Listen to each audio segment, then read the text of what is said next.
मित्रों, भगवान शिव ने बताया, स्त्री के कौन सा फूल सूंघने मात्र से ही उसे पुत्र की प्राप्ति होती है। एक समय की बात है, भगवान भोलेनाथ कैलाश पर्वत पर बैठे हुए थे। तभी माता पार्वती आकर उन्हीं के समीप में बैठ जाती हैं। तभी माता पार्वती कहती हैं, हे स्वामी, आज मैं जब आकाश लोक पर भ्रमण कर रही थी, तभी मैं पृथ्वी लोक पर एक बहुत ही अद्भुत दृश्य देखी हूं। उसे देखकर मेरे हृदय में ममता की मोह उम्र पड़ी। मित्रों, तभी भगवान भोलेनाथ कहते हैं, हे देवी, आज आपने कौन सा पृथ्वी लोक पर दृश्य देख लिया है जिससे आप इतना विचलित हो रही हो। तभी माता पार्वती कहती हैं, हे प्रभु, एक गांव में आपका बहुत ही सुंदर मंदिर है। मैंने उस मंदिर पर आते हुए बहुत से लोगों को देखा है कि कुछ लोगों के पास चार चार पुत्रियां हैं और कुछ लोगों के पास में चार चार पुत्र है। तो हे प्रभु, जिन लोगों के पास में पुत्र नहीं है, केवल पुत्रियां हैं, वह अपने वंश को बढ़ाने के लिए बहुत ज्यादा दुखी हैं। ऐसे माता पिता एक पुत्र की प्राप्ति के लिए पता नहीं कहां कहां भटकते हैं, क्या क्या पूजा पाठ करते हैं, फिर भी उनकी सूनी गोद नहीं भरती। आखिरकार ऐसे माता पिता को, जिनकी गोद एक पुत्र के बिना सूनी है, ऐसे माता पिता की गोद कैसे भर सकती है और किस प्रकार से उन्हें पुत्र की प्राप्ति हो सकती है। तो हे प्रभु, कृपया आप इसके बारे में मुझे बताएं। तब भगवान भोले बाबा कहते हैं, हे देवी पार्वती, आज मैं तुम्हें एक ऐसे फूल के बारे में बताऊंगा जिसके मात्र सूंघने से ही पुत्र की प्राप्ति हो जाती है। मित्रों, फिर माता पार्वती कहती हैं, हे प्रभु, यदि ऐसी बात है तो मुझे उस फूल के बारे में आप जरूर बताइए। वह कौन सा फूल है जिसके सूंघने मात्र से ही पुत्र की ही प्राप्ति हो जाती है। मित्रों, फिर आगे माता पार्वती कहती है, हे स्वामी, आप बताइए, वह फूल कौन सा है और उसे किस प्रकार से प्राप्त करना चाहिए तथा उसे किस प्रकार सूंघना चाहिए। तभी भगवान भोले बाबा कहते हैं, हे देवी पार्वती, यह सब जानकारी मैं तुम्हें एक छोटी सी कथा सुना करके देता हूं, जिसे सुनने के बाद आपके प्रश्न के उत्तर मिल जाएंगे। मित्रों, फिर आगे भगवान भोले बाबा कहते हैं, हे देवी, जो भी मनुष्य इस कथा को पूरे ध्यान और मन लगाकर सुनता है, वह भी जान जाता है कि वह कौन सा फूल है जिसे सूंघने मात्र से ही पुत्र की ही प्राप्ति होती है। तभी माता पार्वती कहती हैं, हे स्वामी, आप इस कथा को मुझे अतिशीघ्र सुनाइए, क्योंकि मैं यह जानना चाहती हूं आखिरकार वह फूल कौन सा है और उस फूल का नाम क्या है जिसको सूंघने मात्र से ही पुत्र की प्राप्ति हो जाती है। क्योंकि प्रभु, एक नगर में एक सेठ की पुत्री हैं जो हमारी बहुत बड़ी भक्त है। वह हमारी तथा आपकी पूजा पाठ हर सोमवार को करती है तथा वह हर सोमवार व्रत भी रहा करती है और अभी तक उसकी शादी नहीं हुई है। और वह अपने पिता और अपनी बहनों की हालत देखते हुए, पुत्र की अभिलाषा रखते हुए काफी बरसों से परेशान है कि जब उसकी शादी हो जाए तो उसके मन की मुराद अवश्य पूरी हो और उसे पुत्र की प्राप्ति हो। तो इसलिए प्रभु, यदि मुझे मालूम पड़ जाएगा कि फूल के सूंघने मात्र से ही पुत्र की प्राप्ति हो जाती है, तो मैं उसके पास में जाकर के अपनी उस भक्ति को, यानी उस सेठ की पुत्री को यह बात जरूर बताऊंगी जिससे उसे पुत्र प्राप्ति की मुराद पूरी हो सके। मित्रों, फिर आगे भगवान भोले बाबा माता पार्वती से कहते हैं, हे देवी, आज आपने स्त्रियों तथा पुरुषों के लिए बहुत ही महत्वपूर्ण प्रश्न किया है। इस प्रश्न में स्त्रियों और पुरुषों के जीवन भर का लाभ छुपा हुआ है। तो हे प्रिय पार्वती, अब मैं उस कथा को सुनाने जा रहा हूं। आप पूरे ध्यान और मन से सुनना। फिर माता पार्वती कहती हैं, ठीक है प्रभु, आप कथा को आरंभ करिए, मैं पूरे मन और ध्यान से सुनूंगी। मित्रों, फिर भगवान भोले बाबा कथा को सुनना आरंभ करते हैं और कहते हैं, हे देवी पार्वती, एक बार की बात है, एक किसान था, उसके 6 बेटी थी और 5 बेटियों की शादी हो चुकी थी। 6वीं बेटी, जो माता पार्वती और शिवजी की उपासक थी, उसकी अभी शादी नहीं हुई थी। वहीं जिन 5 बेटियों की शादी हो गई थी, उन 5 बेटियों को पुत्री थी, किसी को पुत्र नहीं था। 6वीं, जो सबसे छोटी बेटी थी, अभी तक उसकी शादी नहीं हुई थी। किसान इस बात को लेकर बड़ा चिंतित रहता था कि अभी तक 5 बेटियों को कोई पुत्र नहीं हुआ है। लगता है कि 6वीं बेटी को भी कोई पुत्र नहीं होगा। साथ ही किसान के मन में एक विचार और आता था और वह चिंता में रहता था कि ना तो मुझे ही पुत्र की प्राप्ति हुई और ना मेरी 5 पुत्रियों को ही पुत्र की प्राप्ति हुई और 6वीं पुत्री की शादी होने के बाद में इसे भी कहीं पुत्र की प्राप्ति नहीं हुई, तो मैं संसार में कैसे मुंह दिखाऊंगा? लोग पता नहीं मेरे बारे में क्या सोचेंगे। वहीं वह किसान जो था, जब भी जंगल में काम करने जाता था तो अपनी मदद के लिए अपनी सबसे छोटी बेटी को भी अपने साथ में लेकर जाता था। एक दिन किसान को काम करते करते समय ज्यादा हो गया और धूप निकल आई, गर्मी पड़ने लगी। दिन गर्म हो गया तो किसान ने अपने कपड़े उतार दिए और घास में डाल दिए। जब उसका काम खत्म हो गया तो किसान ने अपनी बेटी से अपने कपड़े लाने के लिए कहा, और जैसे ही किसान की सबसे छोटी बेटी किसान के कपड़ों को उठाने के लिए घास के पास में पहुंची तो उसने क्या देखा कि वहां पर एक नाग पड़ा हुआ था। वह उस नाग को उठाना नहीं चाहती थी, इसलिए वह वापस अपने पिता के पास गई और उससे पूछा कि उसे क्या करना चाहिए। वहीं किसान ने अपनी बेटी की बात सुनकर कि अपनी बेटी से कहा कि वह उस नाग से ना डरें और इस गान को एक तरफ फेंक दें और अपने पिता यानी उस किसान के कपड़े लाकर के उसे दे दें, और ऐसा कह करके किसान जो था अपने घर चला गया। मित्रों, फिर आगे भगवान भोलेनाथ माता पार्वती को कथा सुनाते हुए कहते हैं, हे देवी पार्वती। फिर उसकी बेटी भी किसान के पीछे पीछे घर आ गई। अगले दिन बेटी को फिर से जंगल में जाना था। उसने कहा, पिताजी आप परेशान ना होइए, आप नागों को दूर फेंकने के लिए कहते हैं, मगर यदि मैं नाग को फेंक दूंगी तो उसे चोट लग जाएगी। किसान की लड़की मन ही मन में उस नाग की मदद करना चाहती थी। वहीं अपनी छोटी बेटी की बात को सुनकर के किसान ने कहा, मुझे मेरे कपड़े लाकर दो, आगे तुम्हें उस नाग के साथ में कैसा व्यवहार करना है यह तुम जानो।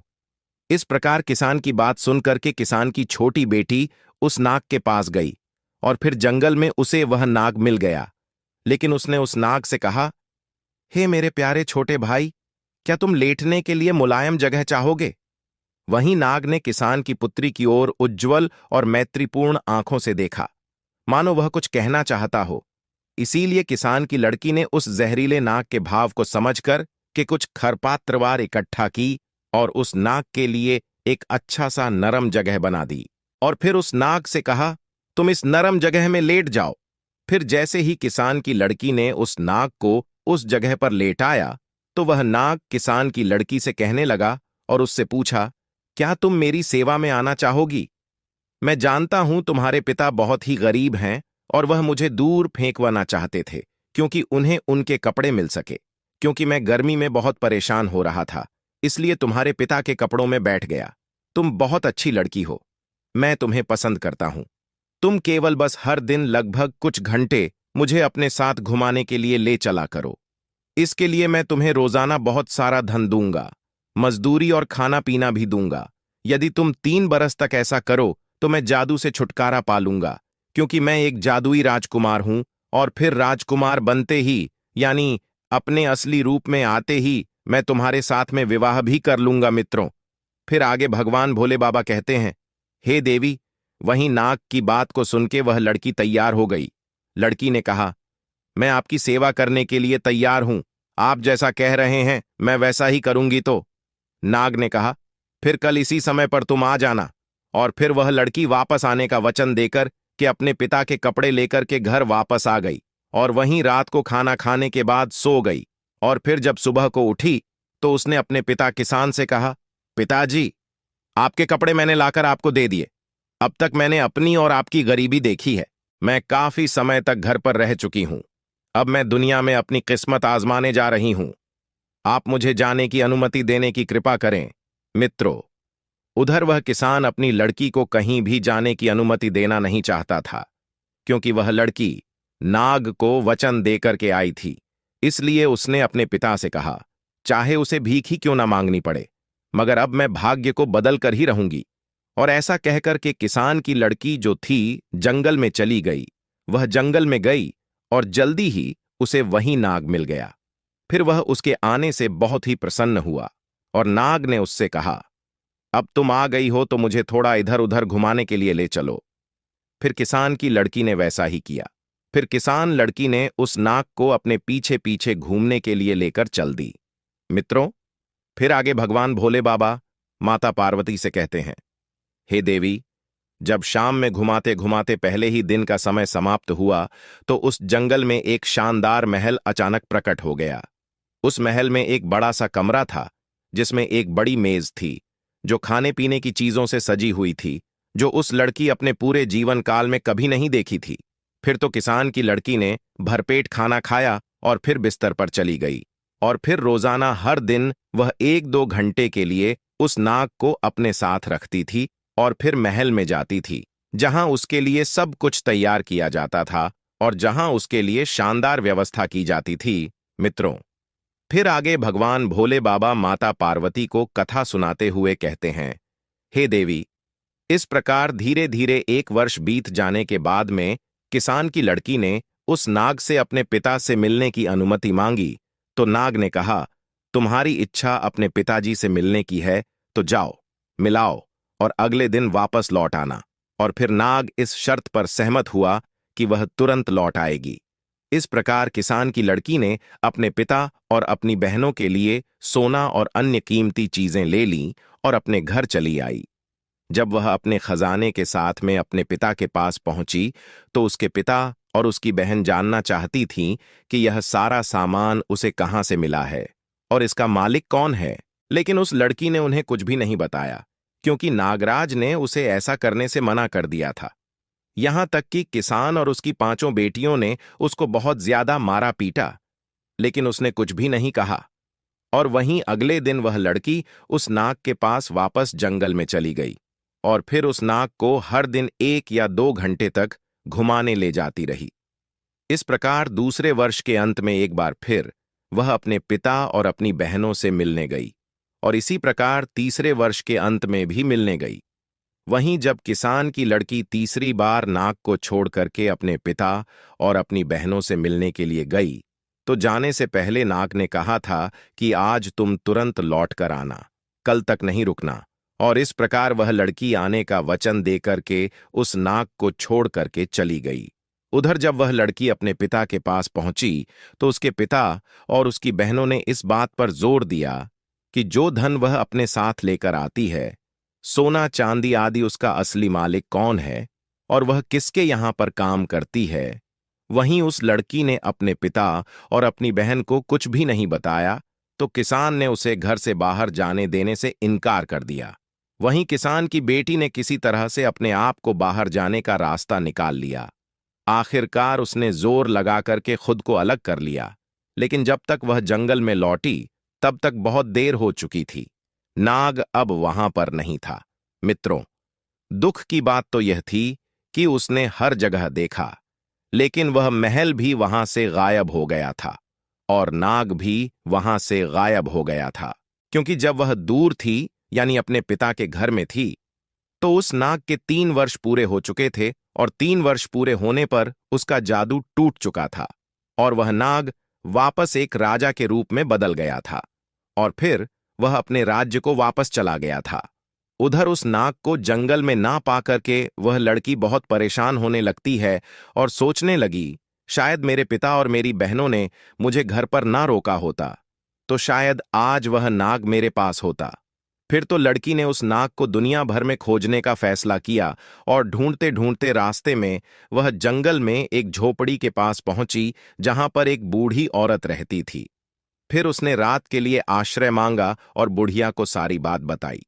फिर बुढ़िया ने उसका मित्रवत ढंग से स्वागत किया और अगले दिन बुढ़िया ने 3 सेब दिए और उसने उसे बताया कि पहले सेब में एक सोने की तकली है, दूसरे सेब में सोने की सूत की रील है और तीसरे सेब में एक सुनहरा चरखा है, और उसे बताया कि वह सबसे पहले किससे मिलेगी और उसे क्या करना है जिससे वह राजा तक पहुंच सके। वहीं लड़की ने मित्रतापूर्ण वृद्ध महिला को धन्यवाद दिया और वहां से आगे बढ़ गई। इस प्रकार किसान की लड़की तीनों सेबों को लेकर के आगे निकल पड़ी। इस प्रकार कई दिनों के बाद में बहुत दूर चलने के बाद जब वह एक कांच के पहाड़ पर पहुंची, वह नहीं जानती थी कि वह इसे कैसे पार कर सकती है। पहाड़ में बहुत ज्यादा फिसलन थी, जिससे कि वह हमेशा नीचे की ओर फिसलती थी। अंत में उसे कुछ ही दूरी पर एक लोहार दिखाई दिया। वह उसके पास में गई और उसने अपने हाथों और घुटनों में घोड़े की नाल बांध ली और पहाड़ पर चढ़ गई। इस प्रकार पहाड़ को पार करने के बाद में उसे एक महान नगर दिखाई दिया। वहां पर वह राजा रहता था। मित्रों, यह वही नाग था जिसे वह प्रतिदिन इधर से उधर ले जाती थी। इधर वह राजा जो था पहले से ही शादीशुदा था। उसकी एक खूबसूरत पत्नी थी। ज्यादा समय हो जाने की वजह से वह नाग जब राजा में बदल गया तो उस किसान की लड़की को भूल गया। इधर नाग से बने राजा को कोई संतान नहीं थी, मगर उसकी जो रानी थी वह अपने राजा की सारी संपत्ति अपने परिवार वालों को दिलवाना चाहती थी, क्योंकि उसे राजा से ज्यादा अपने घर परिवार में ज्यादा मोह था। उधर राजा भी पुत्र के ना होने से बहुत ज्यादा चिंतित था। मित्रों, फिर आगे भगवान भोले बाबा माता पार्वती से कहते हैं, हे देवी, एक दाई भेष बदल करके महान के अंदर चली गई और रानी से काम करने की गुहार लगाने लगे। वहीं रानी ने यह सोचकर के काम दे दिया कि यह सूत काटने वाली है और रोजाना महल में रह करके मखमल जैसे हमारे महल में रखे हुए सोफा के सूत काट दिया करेगी। इस प्रकार जब किसान की लड़की ने पहले दिन बाला सेब खोला जो जंगल की बूढ़ी औरत ने उसको दिया था, तो उसमें से सोने की तकली निकली, और जब रानी ने उस तकली को देखा तो उसे बहुत पसंद आई। फिर रानी ने किसान की लड़की से कहा कि मैं इसे खरीदना चाहती हूं। तो किसान की लड़की ने रानी से कहा, नहीं नहीं, यह बिक्री के लिए नहीं है, लेकिन अगर आप मुझे एक रात के लिए राजा के साथ सोने दोगी तो यह तकली मैं आपको दे दूंगी। वही सोने की तकली रानी को बहुत पसंद थी, इसलिए रानी ने सोचा और वादा किया, ठीक है, तुम मुझे तकली दे दो, आज रात को मैं तुम्हें राजा के पास सोने की अनुमति दे दूंगी। फिर क्या था मित्रों, जैसे ही शाम हुई तो रानी ने राजा को नींद की दवा दे दी, और इस प्रकार राजा जो था गहरी नींद में सो गया। फिर राजा के सो जाने के बाद में रानी किसान की लड़की को राजा के शयन कक्ष में ले गई और छोड़ करके चली आई। उधर किसान की लड़की राजा के पास जाकर के बिस्तर के पास बैठ गई और फूट फूट करके रोने लगी। अब मुझे पता है कि कृतज्ञता दुनिया का चलन है। उसने कहा कि 3 साल तक मैं तुम्हें नाग के रूप में खोज रही थी। तुम्हारी खातिर मुझे अपने पिता और बहनों से मार और कठोर शब्द मिले।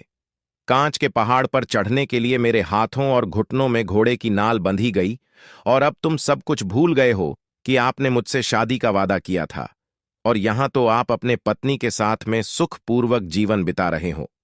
आपने मेरा बिल्कुल भी इंतजार नहीं किया। राजा नींद में था, क्योंकि रानी ने उसको नींद की दवा खिला दी थी ताकि वह उस किसान की लड़की से बात नहीं कर सके। इस प्रकार से किसान की लड़की अपनी बात बोलती रही, मगर राजा सोता रहा और उसको कोई जवाब नहीं दिया। किसान की लड़की यही सोचती रही कि राजा मेरी बात को सुन रहा है, लेकिन कोई जवाब नहीं दे रहा। और इस प्रकार राजा से बात करते करते सुबह हो गई, और फिर रानी आई और फिर किसान की लड़की को राजा के शयन कक्ष से बाहर ले गई। राजा इतनी गहरी नींद में था कि उसे कुछ भी समझ नहीं आया। मित्रों, फिर आगे भगवान भोले बाबा माता पार्वती को कथा सुनाते हुए कहते हैं, हे देवी, इस प्रकार किसान की लड़की ने दुखी होकर दूसरा सेब लिया, उसे तोड़ा और उसमें से सुनहरे धागे की रील निकाल ली। फिर जब रानी ने उस रील को देखा तो उसने उसकी बहुत प्रशंसा की और लड़की से उसे बेचने के लिए कहा। वहीं किसान की लड़की ने रानी से फिर कहा, वह एक बार फिर राजा से उसकी मुलाकात शाम को करवा दे तो उसको सुनहरे धागे की रील दे देगी। वहीं रानी ने वचन दिया और सब कुछ पहली रात की तरह ही हुआ। राजा नींद की दवा खाने की वजह से गहरी नींद में सो रहा था, क्योंकि रानी ने दूसरी रात भी राजा को नींद की दवा खिला दी थी, और उस दवा से इतनी गहरी नींद राजा को आई कि कोई भी रोना धोना या शिकायत राजा को जगा नहीं सकती थी। हालांकि राजा के एक सेवक ने रानी को राजा के शयन कक्ष में चरखा लाते हुए देखा था, और इसीलिए वह राजा का जो सेवक था वह राजा के शयन कक्ष के बाहर चुपचाप खड़ा हो गया, और उसने रेशम काटने वाली की सारी बात सुनी, और फिर अगले दिन उसने राजा को सब कुछ बताया जो उसने देखा और सुना था। मित्रों, फिर आगे भगवान भोले बाबा कहते हैं, हे देवी रानी, इस प्रकार जब राजा को मालूम पड़ गया कि जब मैं नाग था और एक लड़की ने जो किसान की लड़की थी मेरी बहुत सेवा की और मैंने उससे शादी का वादा किया था, आज वह मुझे ढूंढते हुए मेरे महल तक आ गई है। मुझे उससे मिलना चाहिए मित्रों। लेकिन राजा क्या कर सकता था? सुबह होते ही रानी जो थी उस किसान की लड़की को राजा के शयन कक्ष से बाहर ले गई थी। इधर तो राजा किसान की लड़की से मिलने के बारे में सोच रहा था, और उधर किसान की लड़की ने अपना आखिरी सेब खोला। वह सुन चरखे वाला था। वहीं जब रानी ने इस बार सुनहरा चरखा देखा तो उसने कहा, यदि वह उसको सोने का चरखा दे दे तो वह इस रात को भी राजा के साथ उसे सोने देगी। वहीं किसान की लड़की मान गई और उस शाम रानी ने एक बार फिर अपने राजा को नींद की दवा दी। लेकिन इस बार राजा सचेत था, क्योंकि इस बार सेवक के द्वारा उसे सारी बात मालूम पड़ चुकी थी। वहीं राजा ने इस बार दवा पीने का केवल नाटक किया। उसने चुपके से दवा को डेस्टिन में डाल दिया और फिर लेट गया और सोने का नाटक करने लगा। वहीं जब राजा सो गया तो रानी जो थी किसान की लड़की को यानी सूत काटने वाली को राजा के शयन कक्ष में लेकर आ गई। लड़की उदास होकर के राजा के बिस्तर के पास में गई और वहीं पर खड़ी होकर फूट फूट कर रोने लगी और कहने लगी, अब मुझे पता चला है कि कृतज्ञता दुनिया का चलन है। 3 साल तक मैंने तुम्हें नाक की तरह तुम्हारी खातिर मुझे अपने पिता और बहनों से मार और कठोर शब्द मिले। कांच के पहाड़ पर चढ़ने के लिए मेरे हाथ और घुटनों में घोड़े की नाल बंधी थी और तुम यह सब कुछ भूल गए और रानी के साथ में रहकर के सुखपूर्वक जीवन जी रहे हो। अब मेरा क्या होगा मित्रों? फिर आगे भगवान भोले बाबा कहते हैं, हे देवी, इस बार राजा चुपचाप हर बात सुनता रहा, लेकिन सोने का नाटक करता रहा। वहीं राजा ने मन में विचार किया कि एक मेरी रानी है, वह है जिसके लिए मैं इतना प्यार करता हूं और वह मेरी संपत्ति को अपने मायके वालों को देना चाहती है, मुझे सम्मान तक नहीं देती। और एक ऐसी लड़की गरीब किसान की जो मुझे ढूंढते हुए यहां तक आई और जब मैं नाक के रूप में था तो उसने मेरी जी जन से सेवा की। फिर तो राजा ने ऐसा सोच करके अगले दिन एक बड़े उत्सव के भोजन का आदेश दिया और उसने रेशम काटने वाली महिला को यानी उस किसान की बेटी को अपने दाहिनी ओर जगह लेने के लिए आमंत्रित किया और फिर भरे दरबार में राजा ने किसान की लड़की के साथ में शादी की और सभी ने भोज ग्रहण किया। वहीं शादी होने के बाद में पहली रात को जब किसान की लड़की सो रही थी, वह लक्ष्मी जी की उपासक थी और पुत्र की कामना मन में लेकर के रात को सो रही थी। उसी समय लक्ष्मी जी उसके सपने में आई और उससे कहा, बेटी, तुम चिंता मत करो, आज मैं तुम्हें एक ऐसे फूल के बारे में बताती हूं जिस फूल को मासिक धर्म पूरा होने के बाद में जो भी स्त्री इस फूल को सूंघ लेती है और सूंघने के बाद में मिलन करती है और जब गर्भ धारण होता है तो निश्चित ही उसे पुत्र की प्राप्ति होती है। वहीं माता लक्ष्मी जी ने किसान की लड़की से आगे कहा कि हे बेटी, शाम को सूर्यास्त के समय बगीचे के उत्तर पश्चिम कोने में लाल गुलाब और सफेद गुलाब के फूलों की टहनी को, जिस पर सुंदर साफ और पूर्ण विकसित गुलाब लगा हो, एक थाली से ढक देना चाहिए और अगली सुबह सूर्योदय के समय उसे हटा देना चाहिए और फिर लाल गुलाब को सघ करके पति के साथ में संबंध बनाने पर पुत्र की प्राप्ति एवं सफेद फूलों को सूंघ करके संबंध बनाने से पुत्री की प्राप्ति होती है। मित्रों, फिर आगे भगवान भोले बाबा माता पार्वती से कहते हैं, हे देवी, आप अपनी उस भक्त को बता देना, उस ऐसा ही करना है। यदि उसे पुत्र चाहिए तो लाल गुलाब को सूंघना है। फिर ध्यान यह रहे कि धोखे में दोनों गुलाब के फूलों को नहीं सूंघना चाहिए। मित्रों, इस प्रकार उस किसान की लड़की ने राजा को अपने सपनों वाली उस बात को बताई। फिर राजा ने सुंदर से बगीचे में एक सफेद गुलाब और एक लाल गुलाब का पौधा लगवाया। फिर जब उन पौधों पर फूल आए तो राजा ने एक सफेद फूल वाली टहनी को और एक लाल फूल वाली टहनी को ली और उसे उल्टा करके रात में दबा दिया। वहीं सुबह रानी ने मासिक धर्म से निवृत्त होकर के यानी किसान की लड़की ने मासिक धर्म से निवृत्त होकर के स्वच्छ होने के बाद में लाल रंग के फूल को सूंघ लिया और राजा के साथ में संबंध स्थापित किए, जिससे रानी को गर्भ धारण हुआ और समय पूरा होने पर रानी को एक पुत्र की प्राप्ति हुई। फिर तो राजा ने खुशी के मारे पूरे राज्य में खुशी के नगाड़े बजवा दिए, मिठाइयां बंटवा दीं। इतना ही नहीं, किसान की लड़की ने किसान को यानी अपने पिता को भी यह बात बताई और अपनी बहनों को भी फूल वाली बात बताई। यहां तक कि राजा की पहली रानी को भी उसने यह फूल सूंघने वाली बात बताई। फिर तो सभी को पुत्र की प्राप्ति हुई और जिसने पुत्री चाही उसे पुत्री की भी प्राप्ति हुई। मित्रों, फिर आगे भगवान भोले बाबा माता पार्वती से कहते हैं, हे देवी, इस प्रकार से उनके घर में सबके जीवन में सुख की अनुभूति होने लगी और इस तरह से उन सबको पुत्र की प्राप्ति हो गई और फिर उसके परिवार में सभी का जीवन खुशियों से भर गया। दोस्तों, अगर ये कहानी आप लोगों को पसंद आई हो तो कमेंट बॉक्स में हर हर महादेव लिख करके वीडियो को लाइक करके चैनल को सब्सक्राइब करके बेल आइकन ऑल पर प्रेस कर लीजिए, जिससे आप सभी लोगों को प्राचीन कथाएं और कहानियां सबसे पहले प्राप्त हो सके।